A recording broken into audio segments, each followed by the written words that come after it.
Alors ici, voici ce qu'on souhaite donc créer. Ça, c'est une combinaison de deux images. Donc l'image de la dame-ci qui est bien sûr à ce niveau. Vous pouvez constater que c'est une image à part entière qui n'a pas donc d'arrière ici comme l'image du coucher du soleil qu'on a là à ce niveau. Et de ce côté, on a l'image donc du coucher du soleil qui sont deux images qu'on a trouvées ici tout simplement donc dans la bibliothèque d'éléments de Canva. Donc après nos manipulations, voici donc le résultat qu'on a eu et vous pouvez constater que c'est vraiment une combinaison donc d'images qui rend très bien. On ne sent même pas à quel niveau vraiment l'élément a été combiné. On voit juste un peu voilà une forme continue donc entre les deux images. Et donc dans cette vidéo, on va essayer donc de refaire le même travail un peu sur ces deux images. Donc cette image-ci et l'image de notre jeune homme ici. Donc on va essayer ici tout simplement de refaire donc une combinaison de photos entre ces deux éléments. Et pour commencer, on va déjà revenir sur la page qui contient la toute première image ici. Et donc en tenant compte donc du côté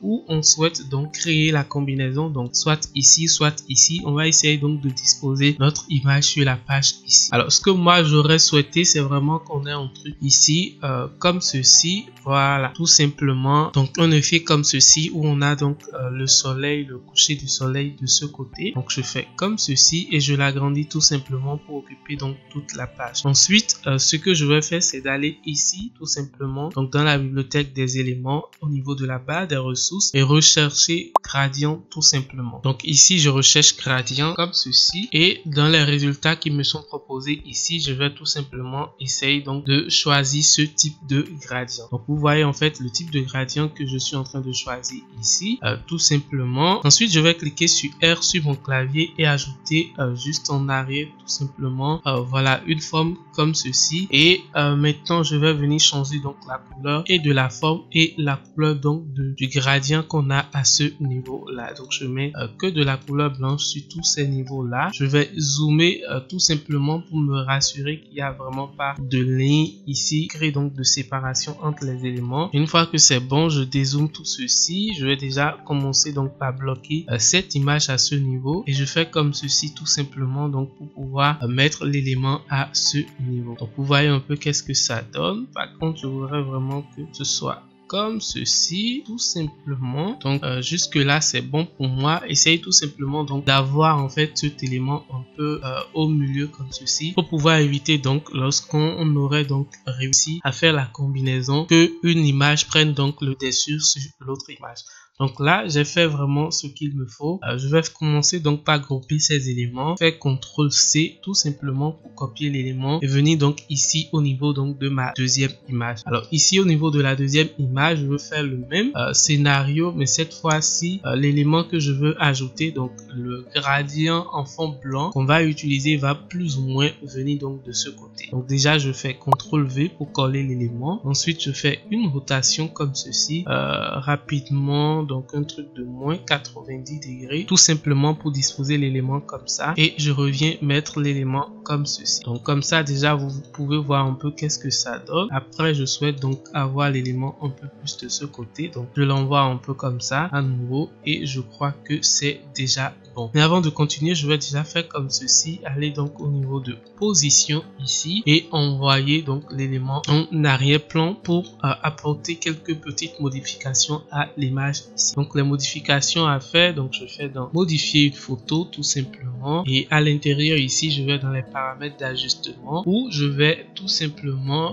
réduire un peu donc la luminosité, où je vais tout simplement augmenter un peu la luminosité, un peu de contraste tout simplement. Pour la couleur blanche ici on va réduire un tout petit peu. Je vais défiler un peu, venir juste au niveau de saturation, augmenter un peu la saturation, un peu de brillance et tout. Donc essaye un peu de ressortir les couleurs un peu donc de l'image ici avant donc de passer à l'étape de combinaison. Donc une fois que c'est bon, je fais position, je le renvoie à sa place, mais je vais peut-être déjà venir ici copier le code couleurs donc de l'ajustement que je viens donc de faire.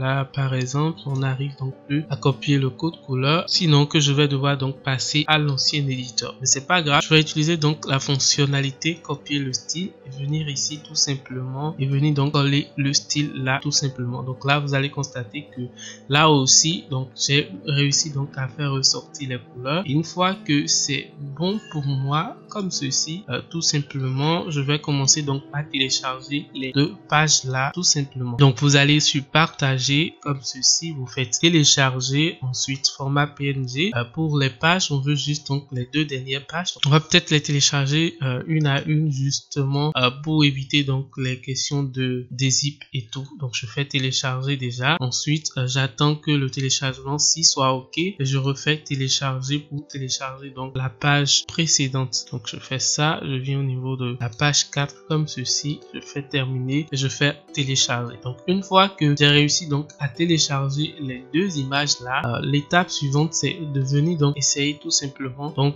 d'importer à nouveau ces deux images là tout simplement ici sur Canva. Donc comme ça j'ai réussi à les importer ici et tout ce qu'il y a donc à faire c'est d'aller donc sur une toute nouvelle page et commencer donc par disposer les deux éléments, les deux images-ci les unes sur les autres. Donc je fais comme ça tout simplement et je dispose ceci comme ceci. Donc là vous pouvez voir un peu qu'est-ce que ça donne. Donc déjà vous pouvez constater que l'image s'y cache donc l'image qui est justement en arrière-plan, mais ne vous inquiétez pas, on va aller maintenant ici au niveau de transparence tout simplement et venir donc réduire la transparence. Donc on va faire l'effort vraiment de rester sur un truc de 50 comme ceci tout simplement. Et là vous pouvez constater que ça ressort un peu l'image justement qu'on a en arrière-plan. Donc on voit un peu les deux images là qui sont combinées mais avec un effet de blanc qui cache un peu le rendu final. Donc une fois que c'est bon comme ça, on va faire télécharger à nouveau et télécharger une fois encore toute l'image ci au format PNG, donc l'image au niveau de la page 6 comme ceci. Ensuite on va essayer donc de le réimporter ici sur Canva et appliquer quelques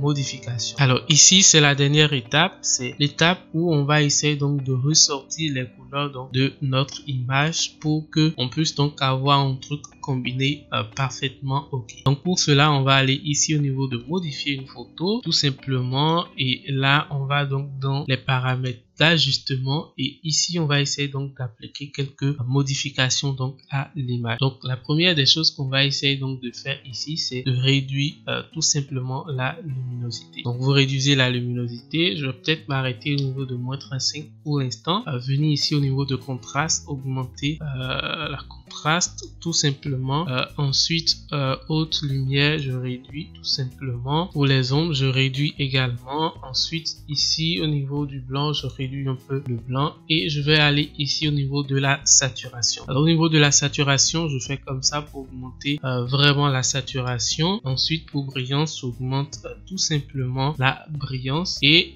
je reviens un peu ici au niveau donc des paramètres de netteté et de clarté, augmenter donc la clarté et je peux peut-être retourner ici et réduire un tout petit peu plus la luminosité. Donc à chaque fois que vous réduisez un peu les éléments, essayez donc de voir vraiment quel est le rendu qu'on est en train de voir et en fonction de ça vous pouvez donc ajuster vos éléments. Donc après quelques ajustements, voici un peu donc le résultat qu'on obtient. Donc là je peux peut-être en fait augmenter un peu le contraste. Au niveau de l'ombre, réduire encore plus l'ombre tout simplement. Pour les blancs je réduis un tout petit peu plus et je vais donc au niveau de saturation et j'augmente encore un peu plus la saturation donc pour avoir quelque chose d'assez intéressant. Donc déjà comme vous pouvez le voir, le résultat qu'on a ici est beaucoup plus mieux que ce qu'on avait tout simplement. Donc c'est une question d'ajustement et la technique utilisée ici tout simplement c'est cette même technique qu'on utilise donc pour créer donc des gradients pour les tests. Donc si je fais comme ceci, vous pouvez voir un peu le résultat final qu'on a tout simplement. C'est un très beau travail de combinaison, ce qui n'est pas nativement possible donc de faire sur Canva, mais ici on a réussi donc à le faire. Donc une fois que vous avez ceci, tout ce qui reste donc à faire, c'est de faire partager, télécharger donc au format PNG. Donc vous choisissez la page donc de l'élément que vous voulez, donc la dernière page ici, vous faites terminer et vous téléchargez donc votre combinaison de photos. Donc voilà comment vous pouvez réussir donc à créer des combinaisons d'images ici sur Canva. Comme vous l'avez constaté, on est parti donc de très loin, mais voici donc le résultat final qu'on a et vous pouvez en être fier. Donc si vous avez aimé cette vidéo, n'hésitez donc pas à me laisser un gros pouce bleu, à vous abonner donc à la chaîne et moi je vous dis à très bientôt pour un nouveau tuto.